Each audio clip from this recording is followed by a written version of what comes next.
Hello बच्चों, कैसे हैं आप सब। आप सबका स्वागत है एनएसजी यानी नवोदय सैनिक गाइड में। मैं हूं आपका गाइड और मेंटर मोहित। जैसा कि आपको पता है, नवोदय एग्ज़ाम में सिर्फ एक महीना बचा है और हम कर रहे हैं पूरे सिलेबस का रिवीजन का बैच लेके आए हैं। आज है उसकी पहली क्लास। हम जैसे कि आपको ऊपर दिख रहा है chapter number 1, number and number numeric system, संख्या और संख्यात्मक पद्धति। जैसा कि आपको पता है, संख्याओं को लिखने और पढ़ने की कुल 3 विधियां हैं।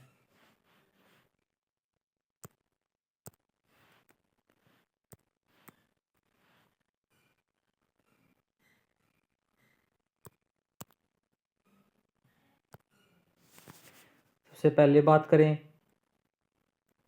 तो एक भारतीय गणना प्रणाली है, इंग्लिश में जिसको इंडियन न्यूमेरिक सिस्टम बोलते हैं, इंडियन कैलकुलेशन सिस्टम।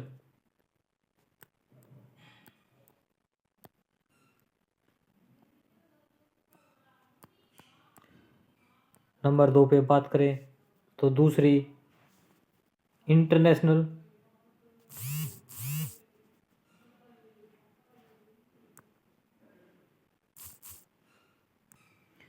दूसरे नंबर पे बात करें तो अंतर्राष्ट्रीय गणना गणना प्रणाली, जिसको इंग्लिश में हम इंटरनेशनल कैलकुलेशन सिस्टम बोलते हैं। उसके बाद बात करें तीसरे नंबर पे आती है रोमन रोमन प्रणाली, इसको हिंदी और इंग्लिश दोनों में रोमन ही बोलते हैं। तो हम बारी बारी से तीनों के बारे में पढ़ेंगे। सबसे पहले बात करते हैं इंडियन कैलकुलेशन सिस्टम यानी भारतीय गणना प्रणाली के बारे में। जैसा कि आपको स्क्रीन पे दिख रहा है, इसमें हम इकाई, दहाई, सैकड़ा, हजार, 10,000, लाख, 10 लाख, करोड़, 10 करोड़ ऐसे पढ़ते हैं। 10 करोड़ के बाद अरब, 10 अरब ऐसे चलते रहते हैं। इसमें हम 10 का लेके चलते हैं। 10 होने के बाद संख्या चेंज, फिर 10 होने के बाद संख्या चेंज। जैसे इकाई, दहाई, सैकड़ा पहले 3, उसके बाद हजार, 10,000, फिर सीधा लाख, लाख, 10 लाख, फिर से चेंज करोड़, 10 करोड़, फिर चेंज अरब आ जाएगा। जैसे हम इसको बोलेंगे 43 करोड़ 25 लाख 23,716।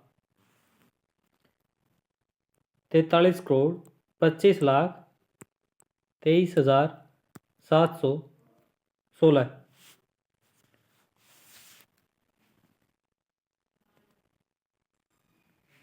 अब बात करें इंटरनेशनल की यानी अंतर्राष्ट्रीय गणना प्रणाली की, तो इसमें इंडियन में पहले 3 का सेट था, फिर 2-2 का था। इसमें पूरे 3-3 के सेट हैं। इकाई, दहाई, सैकड़ा, हजार, 10,000, 100,000, मिलियन, 10 मिलियन, 100 मिलियन। तो इसको हम बोलेंगे 432 मिलियन 523,716। और उसको बोलते थे 43 करोड़ 25 लाख 23,716। यह है भारतीय गणना प्रणाली और अंतर्राष्ट्रीय गणना प्रणाली में अंतर। अंतर्राष्ट्रीय गणना प्रणाली में 3-3 का सेट चलेगा और भारतीय गणना प्रणाली में 2-2 का सेट चलेगा। अब आगे बात करते हैं हम रोमन की। रोमन में सिंबल चलते हैं। जैसे आपके स्क्रीन पे देख सकते हैं, टेबल है। 1 पे 1 आई, 2 पे 2 आई, 3 के 3 आई, 4 के लिए आई और वी। जैसे 1 के लिए आई है, 5 के लिए वी, 10 के लिए एक्स, 50 के लिए एल, 100 के लिए सी, 500 के लिए डी, 1000 के लिए एम। रोमन में क्या होता है, किसी संख्या के बाईं ओर यानी कि लेफ्ट में लिखते हैं कोई बड़ी संख्या है, जैसे 5 है, उसके लेफ्ट में 1 लिख देंगे तो इसका मतलब है कि ये 5 में से 1 घटाया है हमने। जैसे हमने 4 लिखना है तो 4 के लिए स्पेशल सिंबल तो नहीं है, जैसे 1 के लिए अपने पास आई है, 5 के लिए वी है, तो हम इसको ऐसे लिखेंगे 5 घटा 1। इसका मतलब हो गया वी, और जो -1 है इसको लेफ्ट में लिखेंगे, 4 को ऐसे लिखेंगे। और मान लो अगर बड़ा लिखना है, मान लो 6 लिखना है, तो उसको दाईं ओर यानी राइट साइड में 16 हाथ की तरफ लिखेंगे। 5 जमा 1 वी आई। घटाना हो तो लेफ्ट साइड यानी बाईं ओर, जोड़ना हो, बड़ा बनाना हो, दाईं ओर राइट साइड में। और एक और रूल है जो रोमन का स्पेशल रूल है, कोई भी नंबर, जैसे टेबल में देख सकते हैं आप, 1 2 3 पे आके ये रुक गया, ऐसे ये यहाँ पे 3 पे आके फिर चेंज हो गया, ऐसे यहाँ पे देखो 3 0 आई, यहाँ पे 3 0 x है, मतलब 30 है, 2x 20। ऐसे कोई भी नंबर 3 बार से ज़्यादा रिपीट नहीं कर सकते। कोई भी सिंबल 3 बार ही लगा सकते हैं, जैसे 3 आई 3 वी नहीं लगा सकते हैं लेकिन लगाते नहीं हैं। 3 वी का मतलब हो गया 555, इसकी जगह हम एक 500 के स्थान पर डी यूज़ करेंगे, 50 के लिए एल और 5 के लिए वी, डी एल वी 555 के लिए।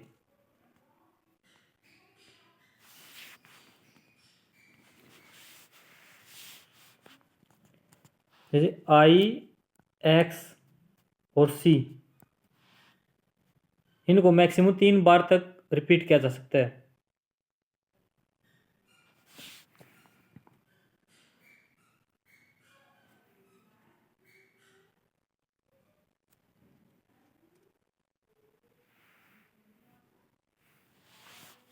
ठीक है, तो हम आगे बात करते हैं रोमन। उम्मीद है आपको समझ में आ गया होगा। अगर समझ में नहीं आया हो तो वीडियो को बाद में फिर से रिपीट बैक करके देख लेना। अगर फिर भी समझ में ना आए तो कमेंट कर देना, अलग से इस रोमन के ऊपर वीडियो बना दी जाएगी अलग से, और दोबारा अच्छे से और डिटेल में और एग्जाम्पल के साथ समझा देंगे। अब आगे बात करते हैं संख्याओं के प्रकार के बारे में। संख्याओं को अलग अलग प्रकार बांटा गया है। किस बेस पे बांटा गया है? उनकी प्रॉपर्टी के बेस पे।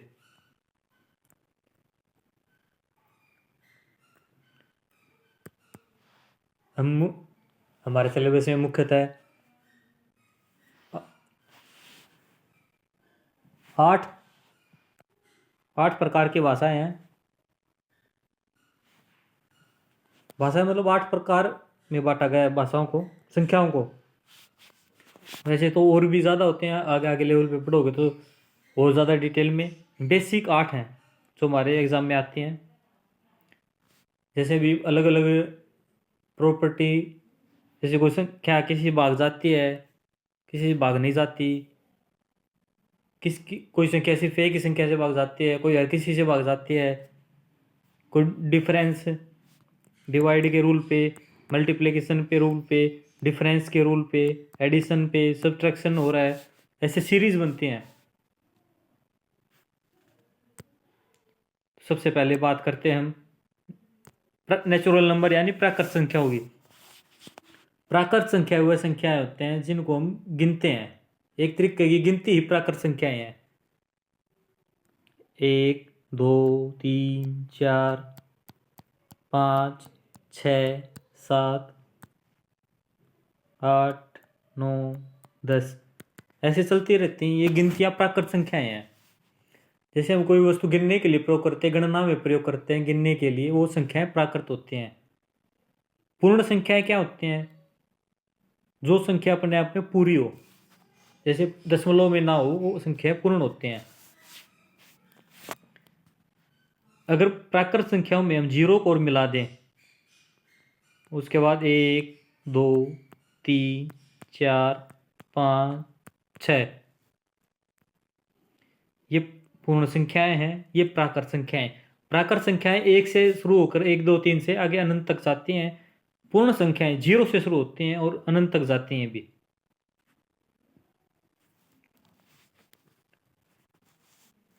जैसे मान लो कोई हमसे पूछे कि पूर्ण संख्याओं और प्राकृत संख्याओं में क्या अंतर है। अगर पूर्ण संख्याओं में से प्राकृत संख्याएं घटा दें तो हमारे पास 0 बचेगा। सिर्फ 0 एक संख्या है जो कि पूर्ण संख्याओं में तो है लेकिन प्राकृत में नहीं है। इससे आगे हम बात करते हैं सम संख्याएं। सम संख्याएं वो संख्याएं होते हैं जो 2 से पूरी तरह भाग हो जाएं। कोई भी संख्या अगर 2 से पूरी तरह भाग हो जाएगी तो वो संख्या सम होती है। अगर कोई संख्या 2 से भाग ना हो तो वो संख्या विषम होती है। भाग होने वाला 2 से भाग होने वाली सम संख्याएं 2 से भाग नहीं होने वाली विषम संख्याएं कहलाती हैं। जैसे 3 है, 3 को हम 2 से भाग करेंगे, 2 एकम 2, 1 बच गया शेष, तो ये विषम संख्या है। जैसे 4 को चेक करते हैं, 4 को भाग देंगे, 2 2 दूनी 4, शेष बचा 0। जब किसी संख्या को 2 से भाग देते हैं और शेष फल 0 आए तो वह संख्याएं सम संख्या यानी इवन नंबर होती हैं। और अगर शेष 0 ना आए तो वह संख्याएं विषम यानी ओड नंबर होती हैं। जैसे इवन का एग्जांपल लेंगे, 2 4 6 8 10 12 14 16 18 20 22 24 ऐसे चलते जाएंगे। और ओड यानी कि विषम संख्याओं के एग्जाम्पल जो इनसे बच गई, जैसे 1 3 5 7 9 11 13 15 17 19 21 23 25 26 इवन में आ जाएगा, 27 फिर ओड में आ जाएगा। ऐसे एक संख्या सम होती है, दूसरी विषम होती है, एक एक के डिफरेंस से चलती हैं।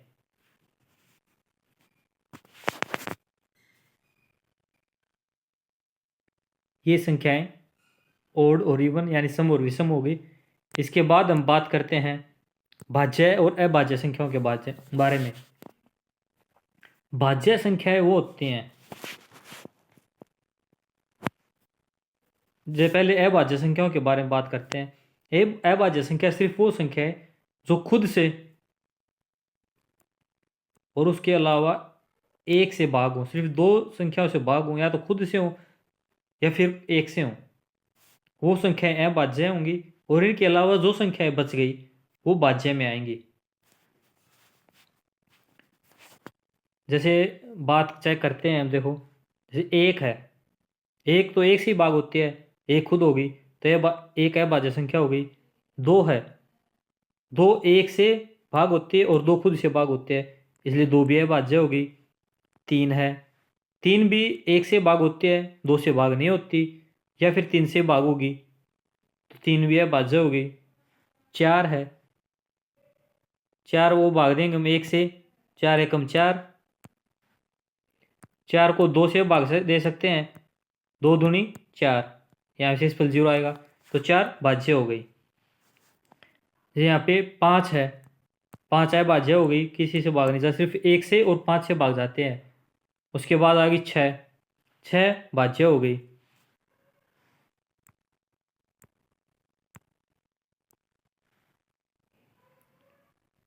इसके बाद बात करते हैं जैसे 7 की, 7 को भाग देंगे तो 1 से जाती है, 7 एकम 7। उसके बाद बात करें 2 से, तो 2 से 2 तिये 6 होगी, 1 से शेषफल बच गया तो ये नहीं जाएगी। 3 से बात करें 3 दूनी 6, फिर 1 शेषफल बच गया। 4 से बात करें, 4 एकम 4 बच गए, 3 शेषफल बच गया। 5 से करें, 5 एकम 5, 2 शेषफल बच गया। 6 से करेंगे, 6 एकम 6, 1 शेषफल फिर बच गया। 7 एकम 7, यानी 7 सिर्फ 1 और 7 से भाग गई है, इसलिए 7 अभाज्य संख्या हो गई। ठीक है। जो संख्याएं सिर्फ खुद से या 1 से भाग हो वो संख्या अभाज्य। जो खुद 1 और अलावा तीसरे नंबर से भाग हो जाए वो संख्या भाज्य होती है।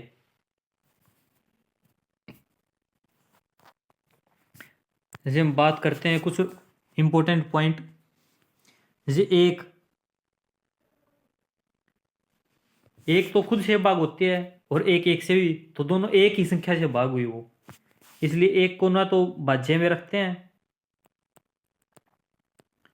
भाज्य भी नहीं है और अभाज्य भी नहीं है। एक ऐसी संख्या है जो कि न तो भाज्य है और न ही अभाज्य है। इसके बाद बात करें दो सबसे छोटी अभाज्य संख्या।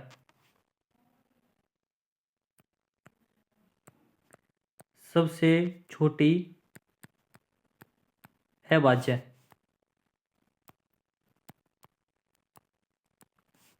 2 है, और 2 ही एकमात्र सम संख्या है जो कि अभाज्य है।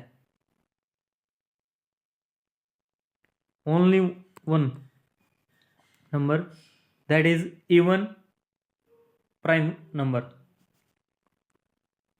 सम अभाज्य एकमात्र संख्या।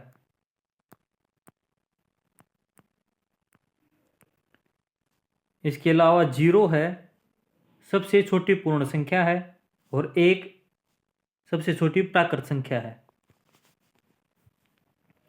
उम्मीद है समझ में आ गया होगा आपको। बात 0 सबसे छोटी पूर्ण संख्या, 1 सबसे छोटी प्राकृत संख्या, और इसके साथ 1 न तो भाज्य है न ही अभाज्य, दोनों से बाहर है एक।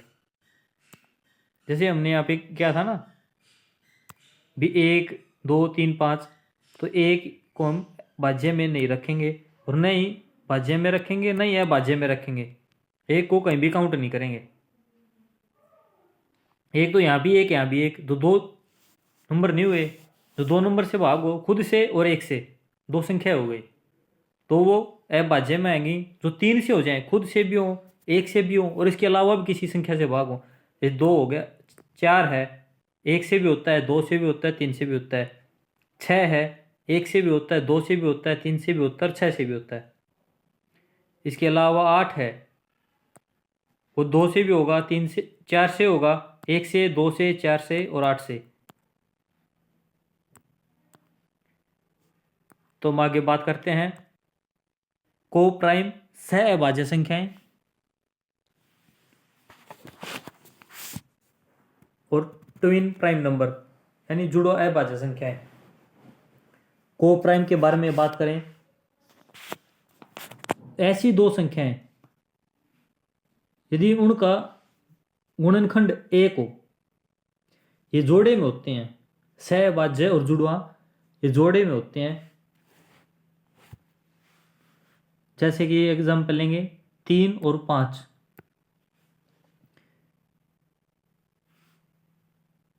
2 और 3, 2 तो अभाज्य है, संख्याएं सारी अभाज्य ही होंगी।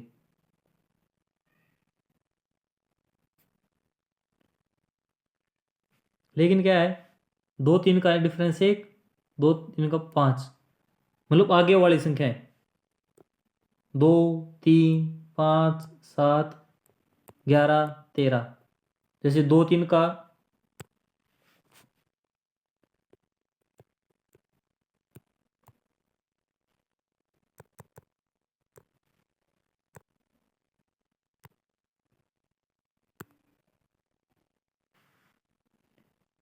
जैसे को प्राइम की बात करते हैं।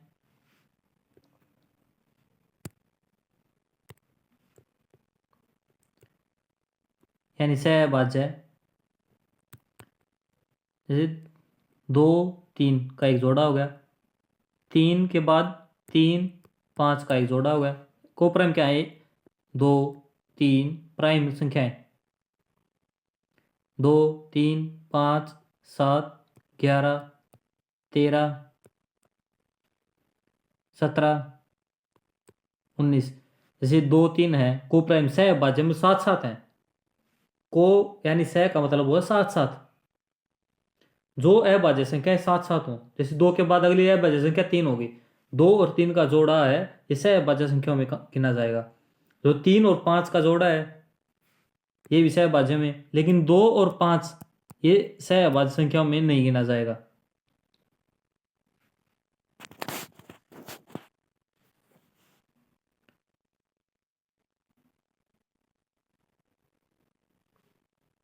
सॉरी,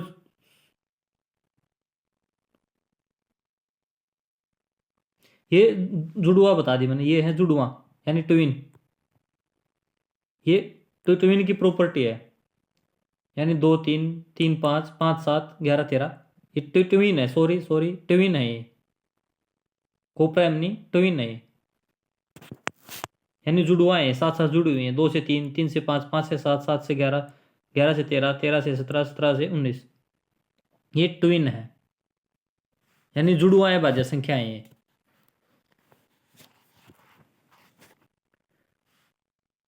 और सहभाज्य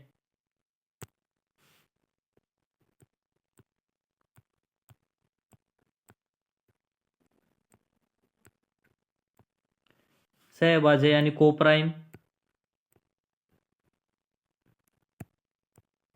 की बात करेंगे तो इनका गुणनखंड केवल एक हो, यानी इनका गुणनखंड केवल एक हो। जैसे 2 3 ट्विन प्राइम तो है ये, साथ ही को प्राइम भी है। 3 2 और 7 भी को प्राइम है।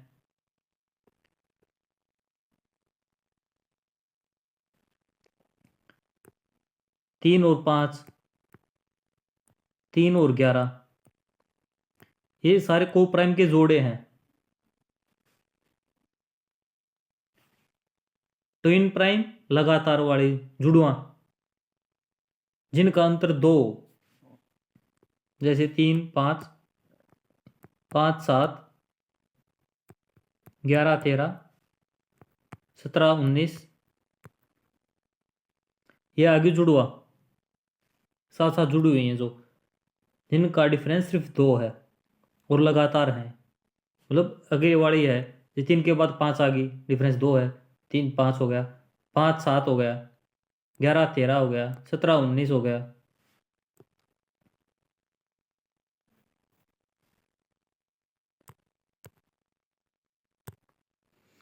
अब बात करते हैं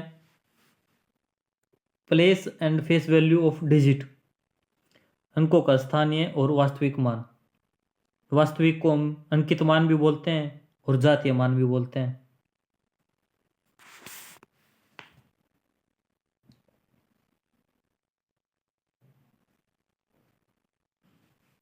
बात करते हैं प्लेस यानी स्थान की। जैसे एग्जांपल लेंगे 234, इसका स्थानीय मान इसका 4 इकाई, ये दहाई पे है यानी 3 है। दहाई यानी 10 गुणा 10, तो इसका स्थानीय मान हो गया 30।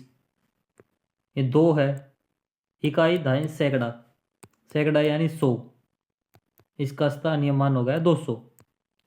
जैसे और आगे वो संख्या होती तो ऐसे बढ़ती जाती, एक हो 0। और वास्तविक की बात करें, वास्तविक यानी फेस वैल्यू, वो तो होगी प्लेस, ये फेस वैल्यू जैसे 234 है, 4 की प्लेस वैल्यू 4, 3 की 3, 2 की 2। जैसे हम 234 और इधर भी 234, फेस वैल्यू निकालेंगे,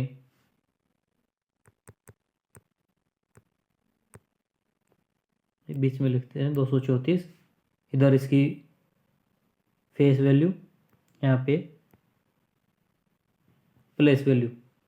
जैसे 2 की 4 की इकाई पे है, 4 की फेस वैल्यू 4, इधर भी 4 की प्लेस वैल्यू 4, 3 की फेस वैल्यू 3, और इधर 3 की प्लेस वैल्यू 3 गुणा 10 बराबर है 30। इधर 2 की फेस वैल्यू 2, और यहाँ पे 2 की प्लेस वैल्यू 2 गुणा 100 200। और मान लो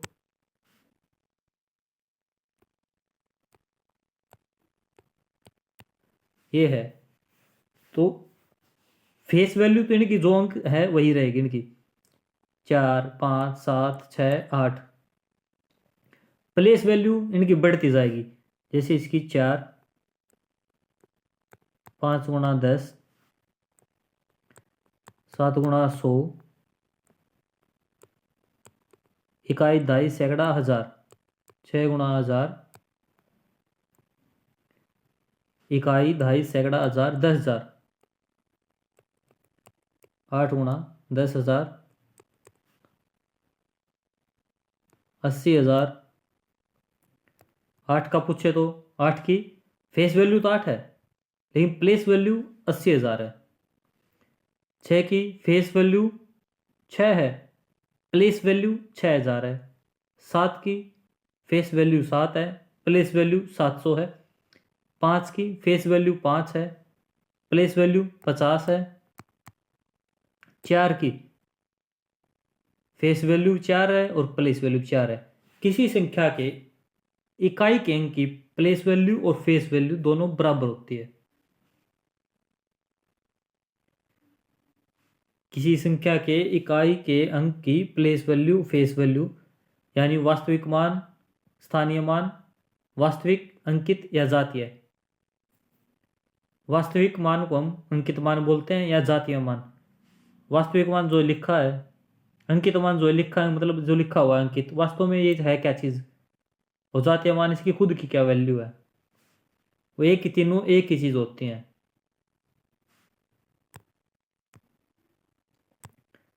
आगे हम बात करते हैं सक्सेसर और प्रीडिसेसर नंबर की, अनुवर्ती और पूर्ववर्ती। अनुवर्ती को हम उत्तरवर्ती भी बोल देते हैं।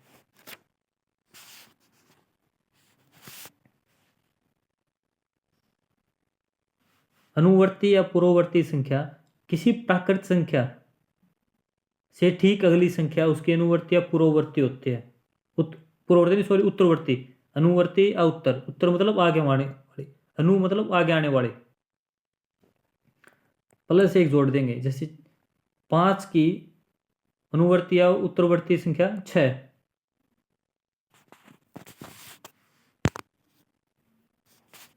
और 6 की अनुवर्ती संख्या 7, 7 की उत्तरवर्ती संख्या 8, 8 की 9, 9 की 10, 10 की 11।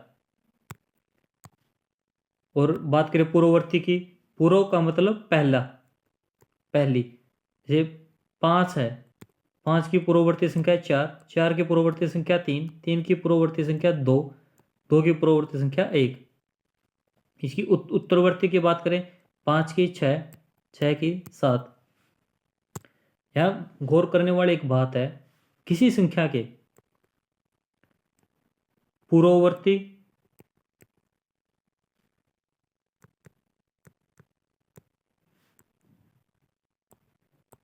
पूर्ववर्ती और उत्तरवर्ती, इनका अंतर हमेशा 2 होगा। पूर्ववर्ती किसी संख्या प्राकृत संख्या है, उसकी पूर्ववर्ती संख्या और उत्तरवर्ती संख्या का अंतर हमेशा 2 होगा।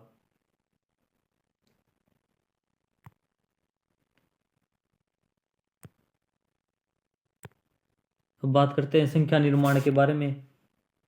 जैसे कि आपने क्वेश्चन किए होंगे भी, दो अंकों की बड़ी संख्या, तीन अंकों की सबसे बड़ी संख्या, तीन अंकों की सबसे छोटी संख्या। अगर कोई हमसे बड़ी संख्या पूछे तो हम जितने अंकों की संख्या होगी, मान लो n अंकों हैं तो n 9 बार लिखेंगे हम। जैसे n की वैल्यू होगी 5 अंकों की पूछी है, सबसे बड़ी संख्या 5 बार 9 लिख देंगे।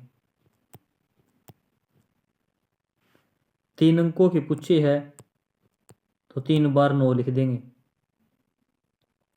ये है साधारण, मतलब कोई कंडीशन ना दी हुई हो, अभी इन अंकों का यूज करना है, ये करना है, वो करना है, तो ये सबसे बड़ी संख्या ये होंगी। अगर बात करें छोटी की, छोटी संख्या में जितने अंक हों, पहले एक, मान लो 5 अंकों की पूछी है, एक लिख देंगे, एक हो गया, पीछे बच गए 4 अंक, 4 जीरो लगा देंगे। तीन अंकों की पूछी है तो 1 और 2 जीरो, ये तीन अंकों की सबसे छोटी संख्या है, ये 5 की छोटी संख्या है। यह है साधारण सामान्य कंडीशन में, जब तक कुछ एक्स्ट्रा ना दिया गया हो। बड़ी संख्या निकालने के लिए जितनी अंकों की संख्या उतने ही 9 लिखेंगे। छोटी निकालने के लिए पहले एक, और जितने अंकों की उससे एक कम करके उतनी जीरो लगा देंगे। जितने अंक बनाने हो उतने लगा देंगे, एक एक पहला अंक एक हो जाएगा, उसके आगे जीरो। अब कुछ कंडीशंस होती हैं, जैसे 3 अंकों की, 5 अंकों की सबसे छोटी संख्या,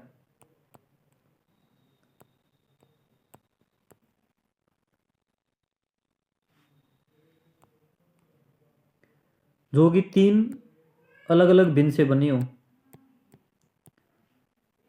सबसे छोटी भिन्न लिखेंगे हम 1, फिर 0 0 0। 5 अंकों की करनी है, 1 अंक, 2 अंक, 3 अंक, 4 अंक। अब चौथा अंक भिन्न होने चाहिए, 3 अंक का प्रयोग करना हमें, 2 अंक का प्रयोग कर चुके, तीसरा अंक सबसे छोटा है 2, इसके बाद जीरो का नहीं कर सकते, नहीं तो 2 अंक भिन्न अंक 2 बनेंगे, 1 और 0।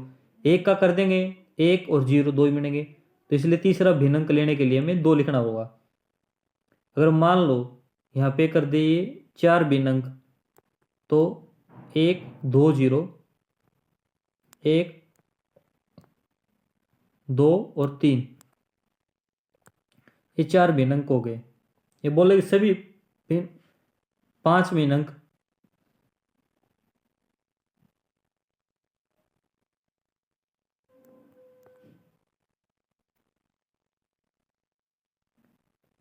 एक 0 2 3 4, 5 भिन्न अंकों की सबसे छोटी संख्या है। और पूछे बड़ी की,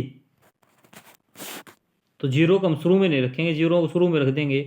तो मान लो अगर आप ये कहना चाहते हैं कि 0 1 2 3 4, ये 5 भिन्न अंक तो हो गए, लेकिन 5 अंकों की संख्या नहीं हुई है, ये 4 अंकों की संख्या है। सबसे बाईं ओर जीरो रखने पर उसकी कोई वैल्यू नहीं होती, ठीक है। और हम बात करें, ये तो होगी छोटी, अलग अलग 3 अंक भिन्न अंक,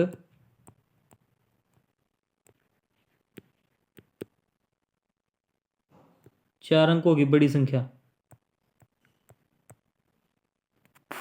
3 भिन्न अंक होने चाहिए, मतलब 4 हैं, 3 होने चाहिए, 2 सेम हो सकते हैं। 9 9, फिर से एक छोटा 8, फिर 7, 3 भिन्न अंक हो गए, 7 8 9, 3 भिन्न अंक यूज कर लिया हमने, 4 अंक होगी सबसे बड़ी संख्या होगी है। इसी प्रकार 5 अंकों की पूछे तो 3 बार 9 लिखेंगे, 8 7, ये 5 अंकों की सबसे बड़ी संख्या होगी, जो 3 भिन्न अंकों के प्रयोग से बनी है। आज के लिए इतना ही। सुबह आपको एक लगभग 7 बजे इस क्लास के बेस पर एक होमवर्क शीट मिलेगी। वो होमवर्क आपको ये सुबह मिलेगा। शाम को 5 बजे से पहले ये होमवर्क शीट कंप्लीट करनी होगी। होमवर्क में आपको ज़्यादा नहीं, सिर्फ 10 क्वेश्चन मिलेंगे। उनमें से कुछ क्वेश्चन इम्पोर्टेंट हैं, बिहार की संभावना है, कुछ वैसे हैं जो पिछली साल आए थे, कुछ उससे पिछली साल आए थे, यानी जो प्रीवियस ईयर क्वेश्चन पेपर बोलते हैं, PYQ, उनमें 4-5 क्वेश्चन वो भी होंगे। उनके साथ में लिखा भी होगा अभी ये क्वेश्चन कौन से ईयर में आया था। और ज़्यादा नहीं, आपको एक क्वेश्चन करने के लिए मुश्किल से 20 से 30 मिनट लगने हैं, ज़्यादा से ज़्यादा 20 मिनट। अगर आपकी तैयारी अच्छी है तो 20 मिनट लगेंगे। अगर पहली बार कर रहे हो आप तो वीडियो देखोगे तो आपको सारी चीज़ें समझ में आ जाएंगी। अगर फिर भी कोई चीज़ समझ में ना आए तो आप कमेंट कर सकते हैं। और वो जो क्वेश्चन शीट मिलेगी आपकी, उसके आंसर आपको first, second, third, fourth, fifth ऐसे करके कमेंट में देने हैं।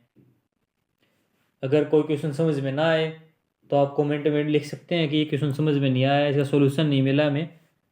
तो उसके लिए आपका सॉल्यूशन कल शाम को सोल्व कराया जाएगा, लगभग 5 बजे के आसपास। 5, 5:15, 5:30, 5 से 5:30 के बीच में आपको सॉल्यूशन मिल जाएगा। लेकिन आपको क्वेश्चन करने होंगे तभी आपका रिवीजन होगा।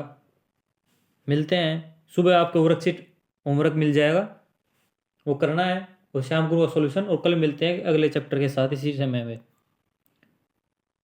तब तक के लिए गुड बाय।